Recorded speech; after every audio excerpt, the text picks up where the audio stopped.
विषय मांडले त्याच्यावर आपण काय सांगतो? महाराष्ट्र राज्याला आणि या देशाला आपण सर्वप्रथम करायचा निर्णय आपण अनेक वेळेला लोकांसमोर मांडतो.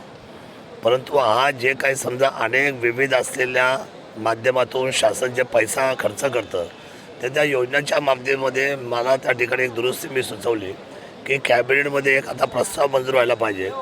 जेवढे काही तुम्ही रस्त्यांना, ब्रिजेसला किंवा इमारतीला जे काही तुम्ही बांधकामाला पैसे द्याल त्या सगळ्यांचे जे टेंडर होणार ते टेंडर तुम्ही ज्यावेळेला ऑनलाईन करताय तर ऑनलाईनमध्ये लोएस्टची प्रक्रिया तुम्ही कमी केली पाहिजे.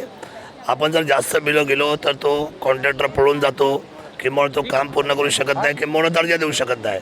तर कोणत्याही परिस्थितीमध्ये आपण एक इक्वल लेवलला काम सोडून जर सारखे सर्वच्या निविदा आल्या तर त्याच्यामध्ये ड्रॉ सिस्टीम चालू करा आणि त्याला कंपल्सरी वेळेमध्ये काम पूर्ण करायला आणि दर्जेदार काम पूर्ण करायला तुम्ही भाग पाडा. आदिवासी बांधवांच्या जागेवर आपण धरणं निर्माण केली, पण आदिवासी बांधवांना आपण बुडीत बंधारे किंवा त्यांना प्यायचं पाणी उन्हाळ्यामध्ये किंवा त्यांच्या गुरांना, जनावरांना आपण पाणी देऊ शकत नाही, ही सुद्धा आज मोठी चिंतेची बाब आहे.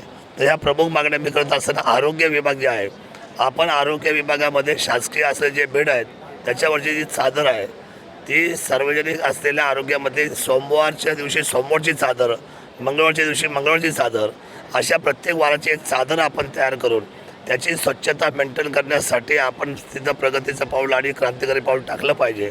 आणि जे काही बोगस औषधाच्या जे काही आता मोठ्या प्रमाणात कंपन्या आहेत त्यांना आयडेंटिफाय केलं पाहिजे आणि त्या मंडळींवर सुद्धा आपण मोकाकासारखी मोठ्या कारवाई आपण त्या ठिकाणी केली पाहिजे जेणेकरून कोणी आरोग्याचे खेळणार नाही. तर अशा पद्धतीची भूमिका आज सभागृहामध्ये मी महाराष्ट्राच्या वतीने आणि माझ्या मतदारसंघाच्या वतीने मांडलेली आहे. सर, हे जे विषय आहे तुम्ही जे मांडले ते खूप महत्त्वाचं आहे कारण तो जनतेचा प्रश्न आहे.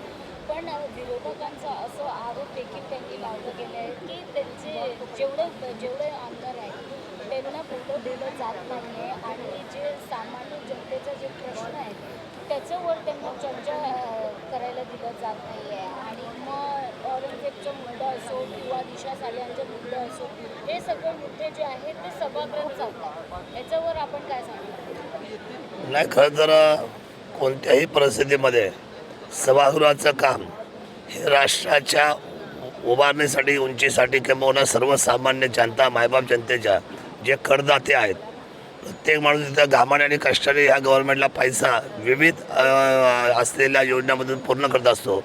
तर अशा करदात्याला त्यालासुद्धा त्याचं शासनाच्या माध्यमातून सगळ्या योजनेचा लाभ मिळाला पाहिजे आणि चर्चा विधायकच व्हायला पाहिजे.